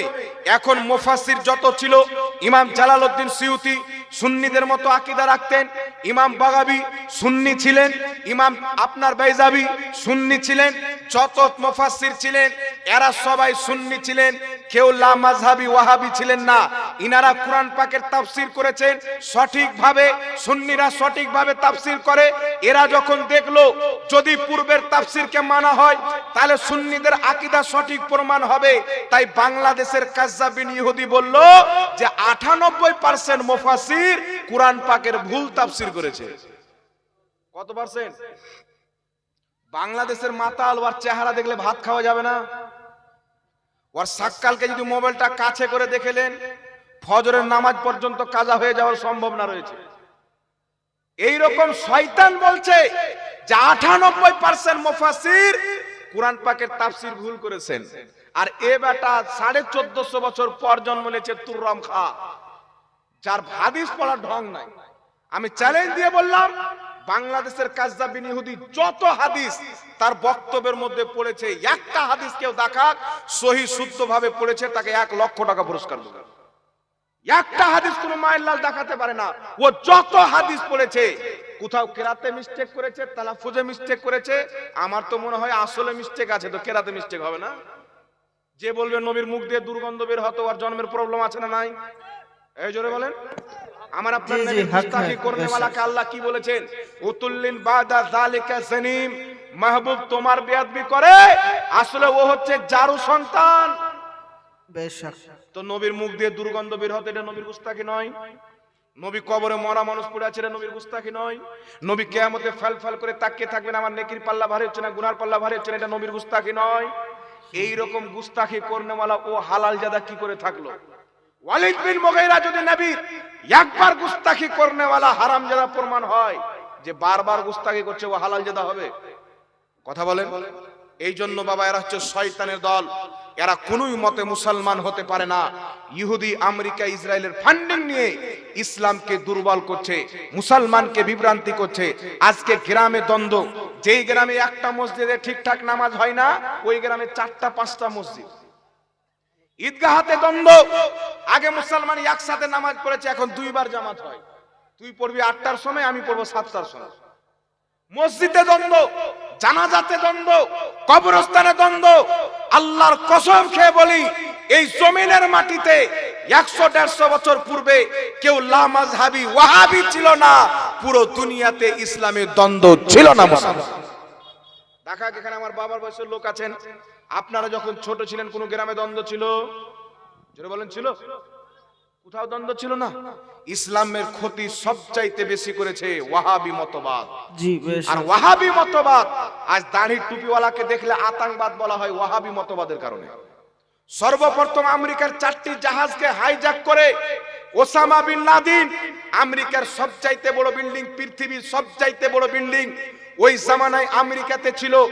এখন দুবাইয়ে বুর্জ খালিফা, তখন আমেরিকাতে দুনিয়ার সবচাইতে বড় বিল্ডিং ছিল, 4টা আমেরিকান জাহাজকে সে হাইজ্যাক করে বিল্ডিং এর মধ্যে ভরে হাজার হাজার আমেরিকি নাগরিককে হত্যা করে ওসামা বিন লাদেন যখন হত্যা করেছিল, তখন থেকে আমেরিকি মিডিয়ারা প্রচার করলো যে দাড়ি টুপিওয়ালা মুসলমানরা হচ্ছে আতঙ্কবাদ। এর আগে আমরা গাড়ি চালিয়ে গিয়েছি, আমাদের গাড়ি দেখে টুপি মাথায় দেখেছে, মৌলভী সাহেব ছেড়ে দাও। হিন্দু পুলিশ সম্মান করেছে, ইহুদি পুলিশ সম্মান করেছে, নাসারা পুলিশ সম্মান করেছে। যেই দিন থেকে ওয়াহাবিদের গুরু ওসামা বিন লাদেন আতঙ্কবাদ আমেরিকাতে হামলা করে হাজারো আমেরিকার নাগরিককে হত্যা করেছে, সেই দিন সারা পৃথিবীতে ইসলামোফোবিয়া ছড়িয়ে পড়েছে। মুসলমান মানে আতঙ্কবাদ, মুসলমান মানে আতঙ্কবাদ, একটা মুহিম চলতেছে মুসলমান। এই ওয়াহাবি মতবাদ দুনিয়াতে ইসলামের বদনাম করেছে। দাড়ি দেখলে আতঙ্কবাদ, টুপি দেখলে আতঙ্কবাদ। আর এখন মুসলমানদের মধ্যে দ্বন্দ্ব তৈরি করছেন। এদেরকে চিনেন, এদেরকে যদি না চিনতে পারেন আপনার দুনিয়াও বেকার, আখিরাতও বেকার হয়ে যাবে। আপনার সামনে ওই হাদিস নিয়ে আসবে যে হাদিসের ব্যাখ্যা অন্য হবে, বা যে হাদিস রহিত হয়ে গেছে। আমি কয়েকটি আপনাকে দলিল দিই। এরা না কোরআনকে সঠিকভাবে মানে, না মুফাসসিরকে সঠিকভাবে মানে। ইসলামের তরিকা হলো কোরআনকে বুঝতে গেলে মুফাসসিরের মাধ্যমে বুঝতে হবে, হাদিসকে বুঝতে হলে মুহাদ্দিসের মাধ্যমে বুঝতে হবে। আমি কোরআন পাকের একটি দলিল দিয়ে আপনাকে প্রমাণ করছি তারা না কোরআনকে সঠিকভাবে মানে, না মুফাসসিরকে মানে। তাদের ব্রেনে যেটা আছে, তাদের বাবা ইবনে আব্দুল ওয়াহাব নজদি যেই আকীদা দিয়েছে, কোরআন পাকের অর্থ যদি এই দিকে থাকে, জবরদস্তি এই দিকে টেনে তার বাপের আকীদাকে সঠিক প্রমাণ করবে। কার আকীদাকে? ইবনে তাইমিয়ার আকীদাকে, মুহাম্মদ বিন আব্দুল ওয়াহাব নজদির আকীদাকে। এখানে আমিন আসতে বলতে হবে কি জোরে? এই বিষয়ে আমার বক্তব্য ইউটিউবের মধ্যে ভরে পড়ে আছে, আমি এই বিষয়ে বক্তব্য দেব না। হাত কোথায় বাঁধতে হবে এই কথা পরে, আমিন জোরে না আসতে এই কথা পরে। সর্বপ্রথম দেখতে হবে তার ঈমান আছে কি নাই, আকীদা ঠিক আছে কি নাই। যাদের আকীদা ঠিক নাই তাদের তো নামাজই নাই, যার আকীদা বিদআতি আকীদা। আর একটা কথা শুনেন, কুরআনুল কারীমের মধ্যে 2 রকম আয়াত আছে। কত রকম বাবা? 2 রকম। একটি আয়াতে আছে জমিন আসমানে আল্লাহ ছাড়া কেউ গায়েব জানে না। একটি আয়াত আছে নবী তুমি বলো আমি যদি গায়েব জানতাম অনেক কল্যাণ একত্রিত করে নিতাম, অর্থাৎ নবী বলছেন আমি গায়েব জানি না। অনেক আয়াত পাবেন আল্লাহ বলছেন আল্লাহ ছাড়া কেউ গায়েব জানে না, আল্লাহ ছাড়া কেউ গায়েব জানে না। আবার কোরআন পাকের মধ্যে আয়াত পড়বেন সূরা জিন আয়াত নাম্বার 26 এবং 27। আল্লাহ পাক বলছেন আলিমুল গায়বি ফালা ইযহিরু আলা গায়বিহি আহাদান ইল্লা মান ইরতাদা মির রাসূল। আল্লাহ বলছেন আমি গায়েব জাননেওয়ালা, আমার গায়েবের প্রতি কাউকে ক্ষমতামান করি না, ইল্লা মান ইরতাদা মির রাসূল, কিন্তু যেই রাসূলের প্রতি রাজি হয়ে যায় তাকে ক্ষমতামান করে দিই, অর্থাৎ ইলমে গায়েব দিয়ে দিই। জোরে বল সুবহানাল্লাহ। এখানে ইস্তিসনা রয়েছে। সূরা কুরআন পাক সূরা আলে ইমরান 179 নম্বর আয়াত আল্লাহ বলছেন মা কানাল্লাহু লিইতলাকুম আলাল গায়বি ওয়ালাকিন্নাল্লাহা ইয়াসতাবি মির রাসূলিহি মান ইয়াশা। আল্লাহ বলছেন হে সর্বসাধারণ, তোমরা কি এটা মনে করো আমি আল্লাহ যাকে তাকে ইলমে গায়েব দিয়ে দেব? না, আমি আমার নবীগণের মধ্যে বেছে নি, যে রাসূলকে চাই তাকে ইলমে গায়েব দিয়ে দিই। জোরে বলেন না সুবহানাল্লাহ। কুরআন পাকের মধ্যে আল্লাহ বলছেন আমি আমার খিজরকে ইলমে লাদুন্নি দিয়েছি। ওই ইলমে লাদুন্নি কি ছিল? ইমাম বাইজাবি নিজের কিতাব তাফসিরে বাইজাবির মধ্যে এই আয়াতের তাফসীর করেছেন। আয়াত কি হযরত ওয়া আল্লামনাহু মিন লাদুন্না ইলমা। আল্লাহ পাক বলছেন আমি খিজরকে ইলমে লাদুন্নি দিয়েছি। ওই ইলমে লাদুন্নি কি? ইমাম বাইজাবি তাফসিরে বাইজাবির মধ্যে লিখছেন ওটা হলো ইলমে গায়েব। জোরে বলতে হবে সুবহানাল্লাহ। তো কুরআন পাকের অনেক আয়াত আল্লাহ ছাড়া কেউ গায়েব জানে না। আবার কিছু আয়াতে ইস্তিসনা রয়েছে যে আল্লাহ নবীগণকে ইলমে গায়েব দিয়ে থাকে। তাহলে এর অর্থ কি বুঝবো? উঠান তাফসিরে নিশাপুরি, অসংখ্য তাফসিরে কিতাবের মধ্যে লেখা আছে, খাস করে তাফসিরে নিশাপুরির মধ্যে লেখা আছে নবী যেখানে বলেছেন যে আমি ইলমে গায়েব জানি না, এর অর্থ হচ্ছে আল্লাহ পাকের না জানাতে আমি ইলমে গায়েব জানি না।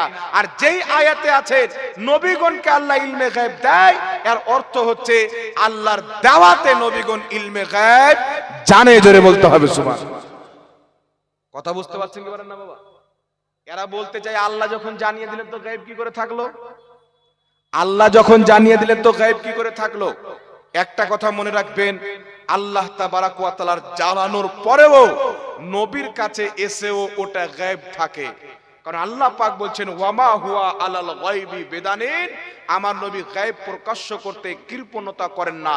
অর্থাৎ আল্লাহ পাকের কাছ থেকে নবীর কাছে যখন চলে আসে তখনও সেটা উম্মতের জন্য গায়েব থাকে। সুবহানাল্লাহ বলতে। আর আল্লাহ বলছেন মাহবুব, আমি যা কিছু তোমার প্রতি অবতীর্ণ করছি এই সমস্ত জিনিস গায়েবেরই খবর। এই জন্য বিরাদর ইসলাম দুই রকম আয়াত, কিন্তু লা মাযহাবি বলেন, দেওবন্দি বলেন, ইনারা এক শ্রেণীর আয়াতকে নিয়েছেন আল্লাহ ছাড়া কেউ গায়েব জানে না, মানে নবীও গায়েব জানে না।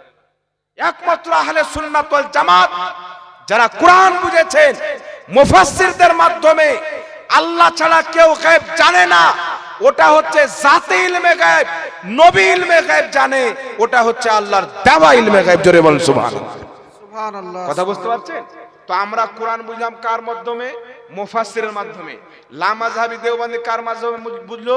ওই যে ওদের বাপ দাদা কিতাবে লিখে দিয়েছেন নবী গায়েব জানে না, ওটাই নিয়ে তারা পড়ে আছে। এখন হাদিস শরীফ আছেন বাবা, হাদিস শরীফ তারা নিজেকে সালাফি বলে, কিন্তু তারা সালাফি নয়, তারা হচ্ছে সালাফদের দুশমন। একটি হাদিস মুসলিম শরীফের মধ্যে হযরতে আলী রাদিয়াল্লাহু তাআলা আনহুকে আমার নবী হুকুম দিয়েছিলেন যত উঁচু কবর আছে সব ভেঙে দাও। কথা বুঝছেন বাবা?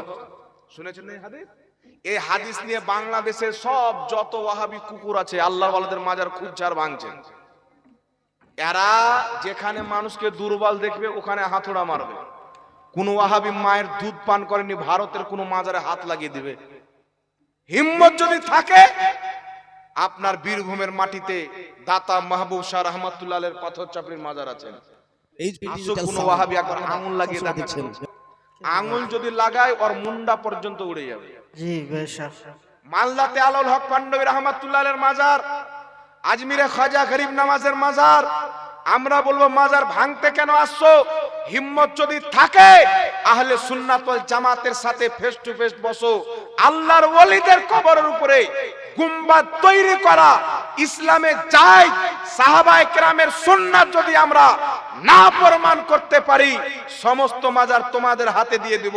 আর যদি প্রমাণ করে দিই, তওবা করে তোমাদেরকে বলতে হবে मैं मुजरिम हो आका, मुझे साथ ले ले के रास्ते में है जाबा जाने वाले। नारे तकबीर, नारे रिसालत, मसलके आला हजरत, वली का दामन, ख्वाजा का हिंदुस्तान। শুধু হাদিসের অপব্যাখ্যা, কুরআন পাকের অপব্যাখ্যা। আলী যাও, নবী বলছেন আলী যাও, যত উঁচু পাক্কি কবর মূর্তি আছে সব ভেঙে চুরমাচার করে দাও।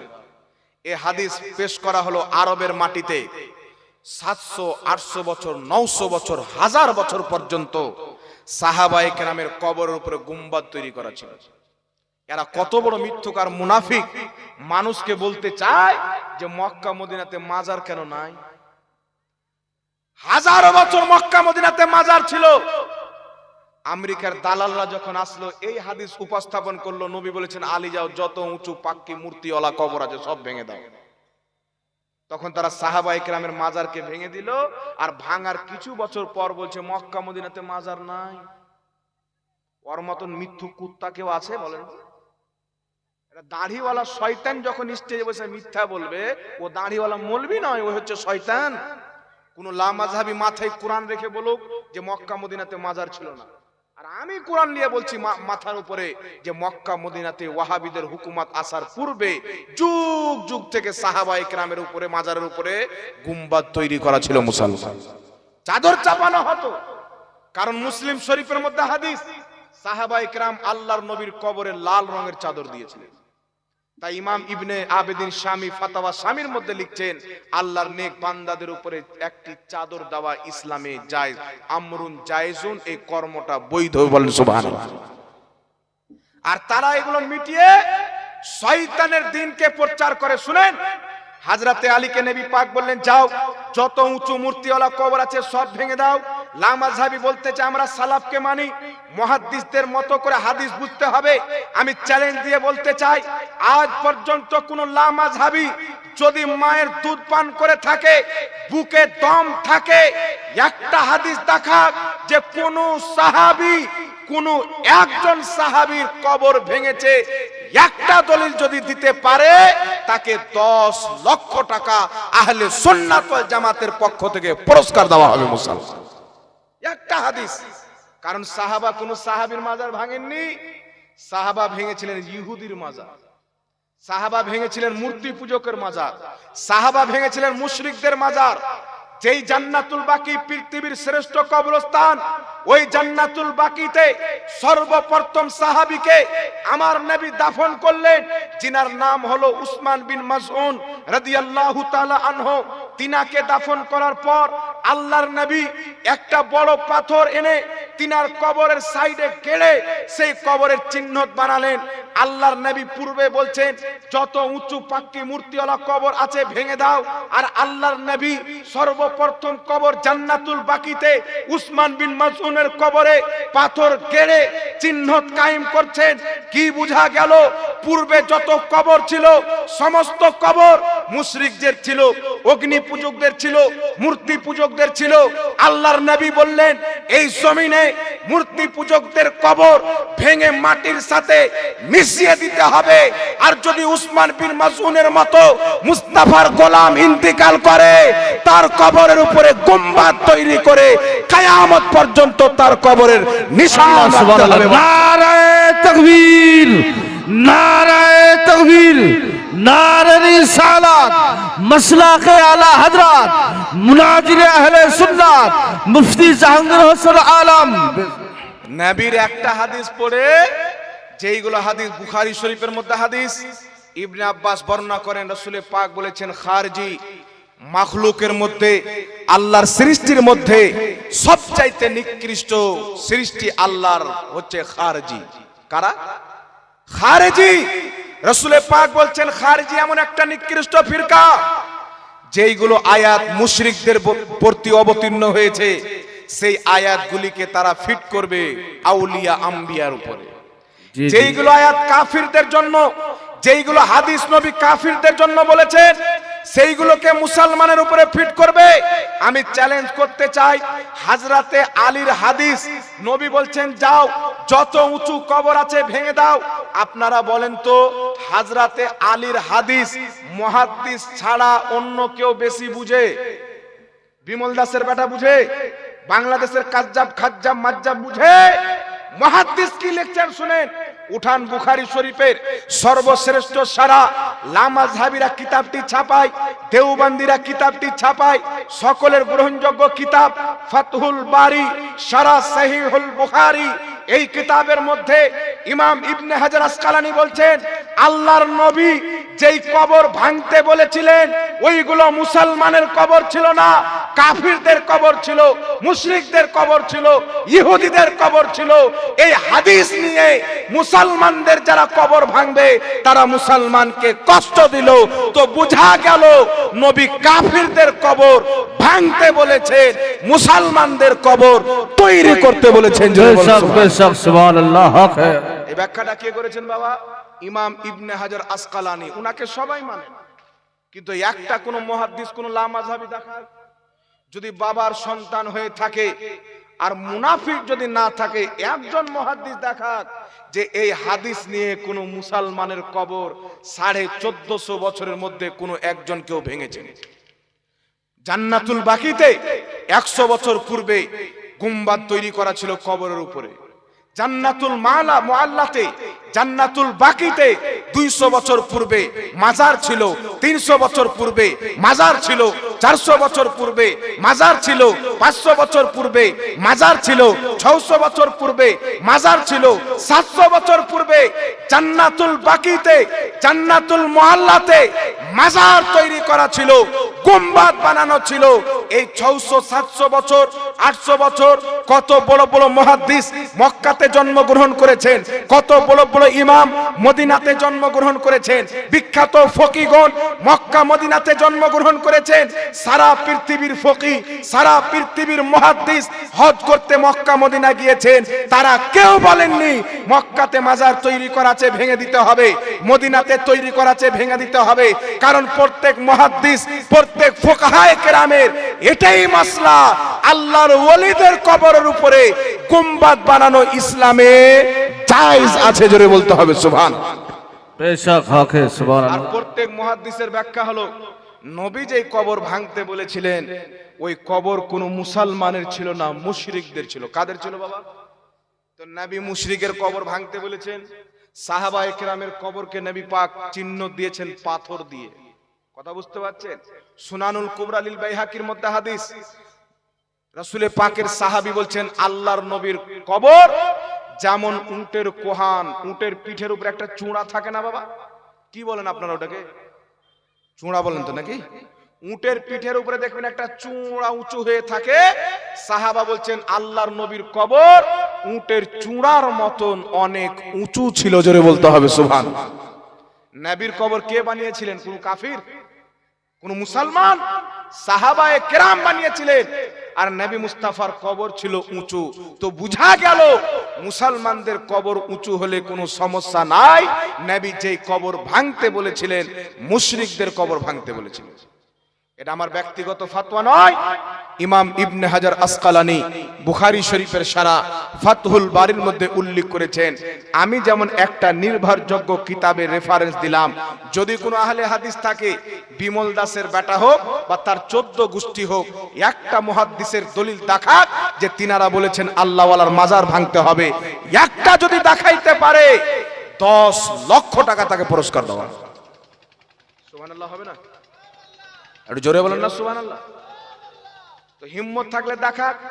তাদের যারা চেলা চামট আছে, বিমল দাসের ব্যাটার মাযহাব যারা মানে, বিমল দাসের ব্যাটার যারা তাকলিদ করে, এদেরকে যখন বলবে তুমি তো বিমল দাসের ব্যাটার তাকলিদ করো, এ বলবে যে আমরা কি তার তাকলিদ করি নাকি? সে তো হাদিস দিয়ে দলিল দেয়।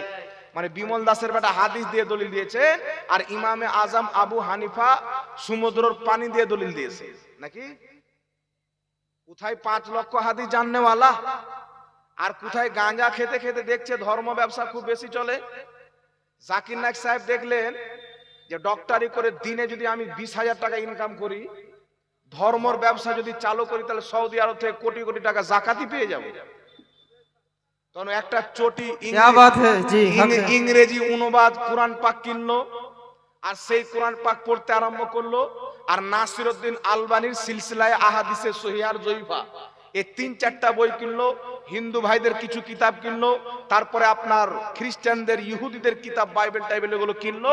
কেনার পরে এইগুলোকে পড়লো, পড়ার পর সৌদি আরব থেকে কয়েক কোটি টাকা যাকাত নিল।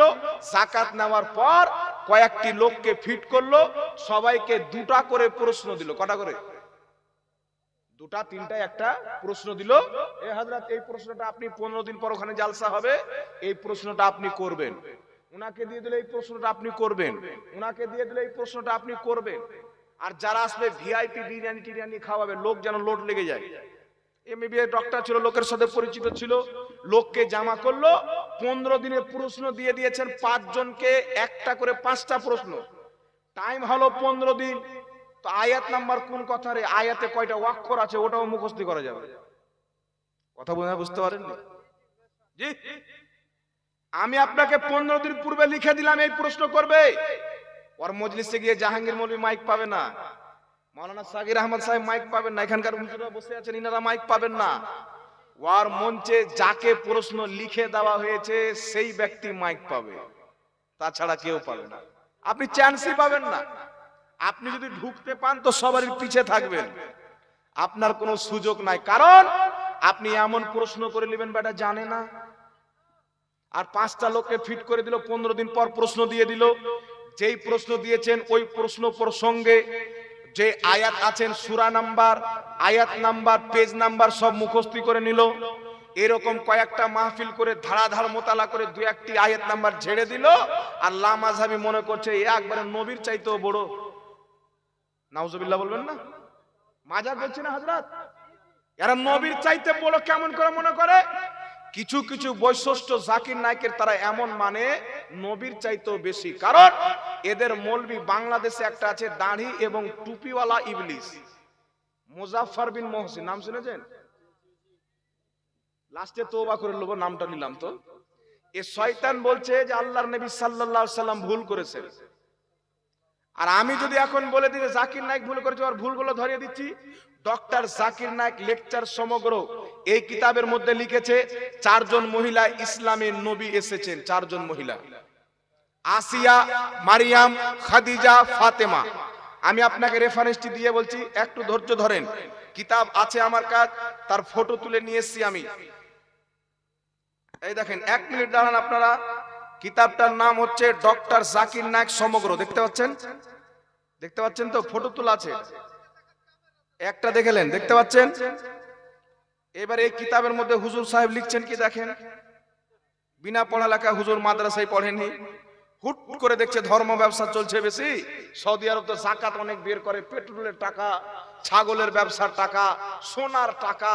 তো এইগুলো ডাক্তারি করে সারা দিন যদি 50টা অপারেশন করি তো 50 লাখ হবে। আর সৌদি আরবের যাকাত যদি পেয়ে যায় তো কোটি কোটি টাকা ঢুকবে। তো এই লাইনটাই পছন্দ করি। তখন কি লিখছেন দেখেন, ডক্টর জাকির নায়েক সমগ্র 598 নাম্বার পৃষ্ঠা। কোন ভাইয়ের যদি সন্দেহ হয় আপনারা এখানে চলে আসবেন। লিখছে কি শুনেন। সর্বপ্রথম হাজরাতে আসিয়া, ফিরআউনের স্ত্রী, তিনার একটু গুণগান করছে। তিনি এরকম আল্লাহ ওয়ালি ছিলেন, এরকম খালিস নিয়ত ওয়ালি ছিলেন। তারপরে মা মারিয়ামের করছেন, করার পরে লিখছেন উপরে উল্লিখিত দৃষ্টিকোণ থেকে ইসলামে 4 জন মহিলা নবী এসেছেন। তারা হলেন বিবি মারিয়াম, বিবি আসিয়া, বিবি ফাতিমা, বিবি খাদিজা। নাউজুবিল্লাহ। আমার নবীর পরে কেউ যদি কাউকে নবী বলে মুসলমান না কাফির? এখনো ইনার সন্দেহ আছে নাকি? সন্দেহ করেন, মরবে তখন বুঝবে। আমার তাতে কি আছে? আমার কিছু আসে যায় না। কিছু পের ভাদর মাসের কুকুর আছে, কমেন্ট এসে বলে হুজুর আপনাদের জাকির নাকি ব্যবসা বন্ধ করে দিচ্ছে। তাই আমাদের নাকি ব্যবসা বন্ধ করে দিচ্ছে। আচ্ছা বলেন তো বাবা, আমি যখন বক্তা ছিলাম না, আমাকে রুজি আল্লাহ দিচ্ছিল কি দিচ্ছিল না? আমি যদি বক্তব্য দেওয়া বন্ধ করে দিই, আল্লাহ কি রুজি দেওয়া বন্ধ করবে? কেউ ফজরের নামাজ পড়ে না, রুজি আল্লাহ দেয় কি দেয় না? জোহরের নামাজ পড়ে না, দেয় কি দেয় না? এ বেটারা বলছে ধর্ম ব্যবসা করে যাবে। 14 বছর মাদ্রাসায় পড়েছি, 14 বছর পড়ার পর যদি লেকচার দিত আমি ধর্ম ব্যবসা করছি, না তোমার বাপ নায়ক প্যাট কেটে বক্তব্য দিচ্ছে ও ব্যবসা করছে? ধর্ম ব্যবসা কে করলো? এই বক্তব্য দেওয়ার কারণে 14 বছর বাপ মাকে ছেড়ে নাবালিগ অবস্থায় মাদ্রাসায় গিয়েছি বাবা। আমার বয়স বর্তমানে 28 বছর বয়স। 14 বছর মাদ্রাসায় পড়াশোনা করেছি। 14 বছর পড়াশোনার করার পর স্টেজে এসে 10টা মানুষকে বুঝাচ্ছি ইলমে তাফসীর, ইলমুল বালাগা, ইলমুল মান্তিক, অসংখ্য ইলম অর্জন করেছি। শুধু ডাইরেক্ট বাংলা কিতাব পড়ে ফতোয়া মেরে বানাই না, উসুলে হাদিস, কি কারণে হাদিস অবতীর্ণ হয়েছে, হাদিসটা সহিহ না জয়ীফ, কে সহিহ বলেছেন, কে জয়ীফ বলেছেন, ইলমুল মান্তিক, দালালাতুন নাস, ইক্তেজাউন নাস, ইবারাতুন নাস, ইশারাতুন নাস, এই সমস্ত নাসকে পড়ে 14 বছর মেহনত করার পর আপনাদের সামনে আজকে বুঝাতে এসেছি। সুবহানাল্লাহ। আর এবারে সারা জীবন পেট কাটলে, স্যালেন চাপালো, কুকুর কাটা রোগ ভালো করলো, সাপ কাটা বিষকে ভালো করলো, তারপরে হুট করে বক্তা হয়ে গেল। তো ধর্ম ব্যবসা আমরা করলাম না, তোমার আব্বা জাকির নায়েক করলো? কে করলো ধর্ম ব্যবসা বলেন? বলছেন নবী ভুল করেছেন, কিন্তু জাকির নায়েকের কোনো ভুল নাই।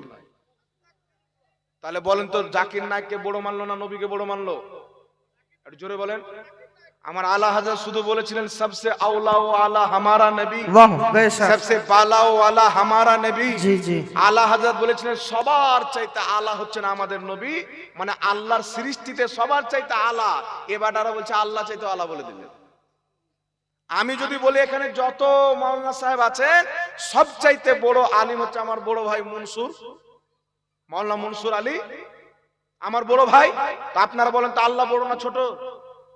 আমি মনসুর ভাইকে বড় বললাম, তো আল্লাহর চাইতে বড় বললাম না? এখানে যে আলিম মাওলানা আছে ইনাদের চাইতে বড় বললাম। তো নবী সব চাইতে বড়, এর মানে আল্লাহ পৃথিবীতে যা সৃষ্টি করেছেন কিয়ামত পর্যন্ত যা সৃষ্টি করবে সবার চাইতে বড় মুহাম্মদ রাসূলুল্লাহ। জোরে বলেন না সুবহানাল্লাহ। কথাটার মধ্যে কোনো ভুল আছে? এটাকে নিয়ে ওয়াহাবি বলছে বেরেলভিরা নবীকে আল্লাহর সমতুল্য করে দেয়, আর ওর বাপ বলছেন নবী ভুল করেছেন, জাকির নায়েকের সব ঠিক। আমার কাছে ভিডিও আছে, আরবের একজন শেখ বলছেন মুহাম্মদ সাল্লাল্লাহু আলাইহি ওয়াসাল্লাম ভুল করেছেন, সাহাবা ভুল করেছেন। তুর্কির মিডিয়া জিজ্ঞাসা করছেন যে আপনাদের ইমাম ইবনে তাইমিয়া কি ভুল করেছে? বলছে ইবনে তাইমিয়ার কোনো ভুল হয়নি। বুঝে কেন হয়নি? বলছে ইবনে তাইমিয়া যা লিখেছেন কুরআন হাদিস দিয়ে লিখেছেন, নবী ভুল করেছেন কিন্তু ইবনে তাইমিয়ার ভুল হয়নি। মানে যার হাদিসের রেফারেন্স দিয়ে কিতাব লিখেছে উনি ভুল করেছেন, আর উনার হাদিস লিখনেওয়ালা ভুল করেনি। কোন কোম্পানির মাতাল চিন্তা করছেন বাবা? এরা এদের মৌলবীকে, আমরা যদি পীরকে মানি তো বলছে পীর পূজা করে। তোমরা তো জোকার নায়কের পূজা আরম্ভ করে দিয়েছো, কাজ্জাব বিন ইহুদির পূজা আরম্ভ করে দিয়েছো। হিন্দু ভাইদের যেমন প্রত্যেক সপ্তাহে একটা করে নতুন মূর্তি জন্ম নেয়, তোমাদের প্রত্যেক সপ্তাহে একটা করে গুদুর মূর্তি জন্ম নেয়। জি বেশক। পীরকে মোহাব্বত করা পীরের পূজা নয়, পীরকে মোহাব্বত করা মানে আল্লাহকে মোহাব্বত করা। পীর ওলিকে বলা হয়। আর কোরআন পাক বুখারী শরীফের মধ্যে আল্লাহ বলেছেন মান আদালি ওয়ালিয়ান ফাকাদ আযানতুহু বিল হারব, যেই ব্যক্তি আমার ওলির সাথে দুশমনি রাখলো সেই ব্যক্তি সাথে আমি আল্লাহ যুদ্ধ ঘোষণা করলাম। বেশক বেশক। সুবহানাল্লাহ হবে না? সুবহানাল্লাহ বেশক। তাহলে পীরকে মানতে হবে না, দুশমনি রাখতে হবে। তো এই কিতাবের মধ্যে লিখলো কি বাবা? 4 জন মহিলা কি এসেছিল? নবী। জায়েজ না জায়েজ সবের উত্তর আছে আলহামদুলিল্লাহ। দেখেন যা প্রশ্ন আছে দেন, জায়েজ না জায়েজ যা আছে দেন না, সব প্রশ্নের উত্তর আলহামদুলিল্লাহ আছে। জি। আর একটা কিতাব আপনাকে দেখাই বাবা, রাইট অফ ওমেন ইন ইসলাম। দেখতে পাচ্ছেন কিতাবটা? কি নাম? কোথায় বাড়ি? কি বলছে? চরদেবীপুর। মানে জীবনে প্রথম নামটা শুনছি তো, 3 বার না শুনলে মুখস্থই হবে না। চরদেবীপুর থেকে আবুল কালাম বাবজি আমার কত 5000 টাকা, 5000 টাকার দাতা। নারে তাকবীর, জোরে বলেন না নারে তাকবীর, আল্লাহু আকবার, নারে রিসালাত, ইয়া রাসূলুল্লাহ। 5000 টাকার দাতা আবুল কালাম বাবজি যেই নিয়তে দান দিয়েছেন, আল্লাহ তিনার নেক নিয়তকে পূর্ণ করেন, বলেন আল্লাহুম্মা আমিন। আল্লাহ তিনার পিতামাতা দাদা দাদি আত্মীয় স্বজনকে জান্নাতবাসী করেন, সকলে বলেন আল্লাহুম্মা আমিন। বলতে বলতে একজন আর বাবজি 5000 টাকা নিয়ে আসিয়েন তো। হ্যাঁ, কিতাবটার নাম কি? রাইট অফ ওমেন ইন ইসলাম, দিল্লি থেকে অর্ডার করানো কিতাব। নিচে দেখছেন কি লেখা আছে না বলতে হবে? ডক্টর জাকির নাইক সাহেবের লেখা কিতাব। ওনার সাথে আমাদের কোনো ব্যক্তিগত ঝামেলা নেই। বলছেন উনি লাখ লাখ মুসলমানকে হিন্দুকে মুসলমান করেছেন। খাজা মঈনুদ্দিন চিশতি 90 লাখ অমুসলিমকে কলমা পড়ে মুসলমান করিয়েছেন। তোমরা খাজা মঈনুদ্দিন চিশতিকে মানো না, তোমার বাপ 200-400 টাকা বানিয়েছে, তো ওকে আমরা কেন মানবো? জি। নবীর পাঠানো ব্যক্তি, নবীর আহলে বাইত, নবীর আল খাজা মঈনুদ্দিন যদি তোমার পছন্দ না থাকে, তোমার ইহুদি খ্রিস্টানদের মতো টাই পড়নেওয়ালা তালি মারনেওয়ালা মৌলবি আমাদের পছন্দ নয়। সুন্নি মৌলবি ফাতিহা করে সিরনি খেললে বলে সিন্নি খোর, জিলাপি খোর, আর তোমার আব্বার স্টেজে তালি বাজে ওটা কোন খোর? ইহুদি খোর। ইংরেজের মতন টাই পড়ে ওটা কোন খোর বাবা? মুসলিমদের চরিত্র না খ্রিস্টানদের চরিত্র? এই কিতাবের মধ্যে লিখছে কি দেখেন, কিতাবটার নাম কি? রাইট অফ ওমেন ইন ইসলাম। পৃষ্ঠা নাম্বার হচ্ছে আপনার 58 নাম্বার পৃষ্ঠার মধ্যে কি লিখছেন? According to Islam there are a 4 prophet women, besides Bibi Mariam and বিবি আয়েশা, বিবি ফাতিমা, বিবি খাদিজা। বলছেন ইসলামের 4 জন মহিলা নবী এসেছেন। একজন হচ্ছেন বিবি আসিয়া, একজন হচ্ছে বিবি মারিয়াম, একজন হচ্ছে বিবি ফাতিমা, একজন হচ্ছে বিবি খাদিজা। আচ্ছা বলেন তো বাবা, কোন মহিলা কি নবী হয়েছেন? আল্লাহ কোরআনে বলছেন আমি লাখ লাখ নবী পাঠিয়েছি, কিন্তু আমার নবীর মধ্যে কোন মহিলাকে আমি নবুয়ত দিয়ে নবী বানাইনি, সব পুরুষ। কোন মহিলা নবী হননি, কোন হিজড়া নবী হননি। যাদেরকে আল্লাহ নবুয়ত দিয়েছেন তিনারা সকলে পুরুষ ছিলেন, বেটা ছেলে ছিলেন। আর এ বেটা বলছেন 4 জন মহিলা নবী এসেছেন, তো আল্লাহকে মানবো না কাটমুল্লাহকে মানবো? বলেন, এটা মাজাকের বিষয় নয়। তারা বলবে হুজুর 100 জনকে মুসলমান করেছেন, একটা ভুল হলে কি হলো? তো ইবলিস তো 6 কোটি বছর নামাজ পড়েছিল, একটাই তো ভুল ছিল, আদমকে সাজদা করেনি। ইবলিস তো ফেরেশতাদেরকে হাজারো বছর পড়িয়েছিল, ভুল তো একটাই করেছিল। জান্নাতে হাজারো বছর ছিল, ভুল তো একটাই করেছিল। আরশের হাজারো বছর তওয়াফ করেছিল, ভুল তো একটাই ছিল। তো ভুল যদি গুনাহে কবিরা থাকে আল্লাহ ক্ষমা করে দিতে পারে, ভুল যদি গুনাহে সাগীরা থাকে আল্লাহ মাফ করে দিতে পারে তওবা করলে। কিন্তু তোমার বাবা এমন ভুল করেছেন, বিনা তওবাতে বিনা কালমা পড়ে মুসলমান হওয়াতে যদি কবরে চলে যায় চিরস্থায়ী জাহান্নামে। কারণ আমার নবী বলছেন লা নবিয়া বাদি, আমার পরে কোনো নবী নাই। আল্লাহ বলছেন খাতামান নবিয়্যিন, আমার পরে কোনো নবী নাই। কাদিয়ানীদেরকে আমরা কাফির বলি, কারণ গোলাম আহমদ কাদিয়ানী 1450 বছর পর এসে নিজেকে নবী দাবি করেছিল। মুসলমানদের আকীদা কিয়ামতের সকাল পর্যন্ত আমার নবীর জামানার পর কেউ যদি নিজেকে নবী বলে দাবি করে স্পষ্ট ভাবে কাফির হবে। যতই বড় ডক্টর হোক, যতই বড় মৌলভী হোক, যতই বড় মাস্টার হোক। এখন বলতে চাই, কাদিয়ানীরা যদি একজন গোলাম আহমদ কাদিয়ানীকে নবী মানে কাফির হয়, লামাযহাবীদের গুরু 4টা নবী বানিয়েছে, তাহলে 4 পাল কাফির হবে কি হবে না? কথা বলে স্পষ্ট, এতে কোনো তাবিল নাই। এ ব্যাটারা আবার কালকে আপনাকে বলবে যে জাকির নায়েক সাহেব একটু ঘুরিয়ে ঘাড়িয়ে বলেছে। তো কেউ যদি এইভাবে ঘুরিয়ে নিয়ে এসে পায়খানা খায়, হালাল হয়ে যাবে? সুজা খেলেও পায়খানা, ঘুরিয়ে খেলেও পায়খানা। কাদিয়ানী ও পিছের দিক থেকে হাত ধরে ঘুরিয়ে খেয়েছিল, আর তোমার আব্বাও এভাবে হাত ধরে ঘুরিয়ে খেয়েছে। দুটোর মশলায়া। এই জন্য বাবা আপনাকে বলতে চাই, যে ব্যক্তি উপর কোরআন শরীফ পড়ে নেবে, আল্লাহ বলছেন প্রত্যেক কোরআন পড়নেওয়ালা হেদায়েতে থাকে না, প্রত্যেক কোরআন পড়নেওয়ালা ঈমানদার নয়। কারণ এই কোরআন পড়ে অনেক লোক পথভ্রষ্ট হবে, আবার এই কোরআন পড়ে অনেক লোক হেদায়েত পাবে। যারা বরেলির সরদার আহমদ রাজা কানজুল ঈমান নিয়ে পড়বে তারা হেদায়েত পাবে, যারা ওয়াহাবীদের অনুবাদ পড়বে তারা পথভ্রষ্ট বেঈমান হবে। বেশক বাবা সুবহানাল্লাহ। এই জন্য কোরআন পড়েন, ওয়াহাবীদের লিখিত তরজমা নয়, ইমামে আহলে সুন্নাতের তরজমা কানজুল ঈমান পড়েন।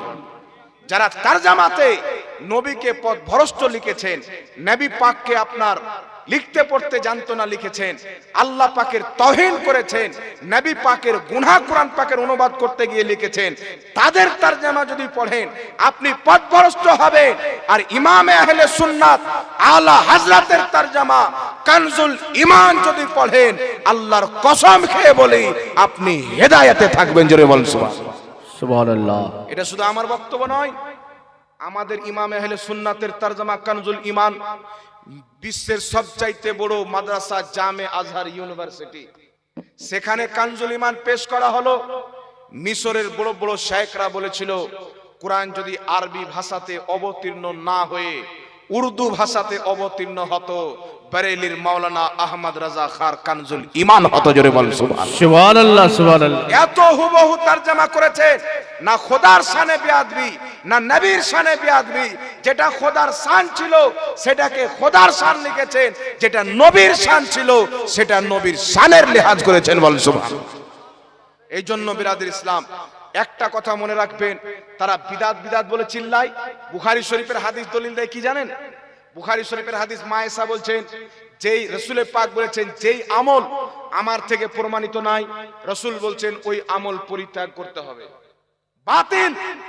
এখন মিলাদ নবী থেকে প্রমাণিত নাই, কিয়াম নবী থেকে প্রমাণিত নাই, তাহলে এটা বাতিল করতে হবে, এটা বাদ দিতে হবে, এটা তারা দলিল দেয়। ইমাম বুখারী রাহমাতুল্লাহ আলাইহি যখন বুখারী শরীফ লিখতে আরম্ভ করলেন, ইমাম বুখারী প্রত্যেকটা হাদিস লেখার পূর্বে একবার গোসল করতেন, 2 রাকাত নামাজ পড়তেন। সুবহানাল্লাহ হবে না? নবীর হাদিস লেখার পূর্বে, একটা হাদিস লেখার পূর্বে একবার গোসল করতেন, 2 রাকাত নামাজ পড়তেন, তারপর ইমাম বুখারী একটা হাদিস লিখতেন। কটা হাদিস? ইমাম বুখারীকে বলেন নবী বলেছেন যে আমার হাদিস লিখবে তো একবার গোসল করবে, আমার হাদিস লিখবে তো 2 রাকাত নামাজ পড়বা। ইমাম বুখারী বলছেন নবী পাক বলেননি, আমি নবীর মুহাব্বতে করেছি। সুবহানাল্লাহ সুবহানাল্লাহ। ইমাম বুখারী আপনি বলেন আপনার কিতাব বুখারীর হাদিস, নবী বলছেন যেই আমল আমার থেকে প্রমাণিত নাই ওটা পরিত্যাগ করতে হবে, আর আপনি হাদিস লেখার পূর্বে একবার গোসল করছেন, 2 রাকাত নামাজ পড়ছেন, এটা তো নবী থেকে প্রমাণিত নাই, আপনি কি বিদআত করেছেন? তো ইমাম বুখারী বলছেন এটা বিদআত নয়, এটা নবীর মুহাব্বতে করেছেন। নারায়ে তাকবীর।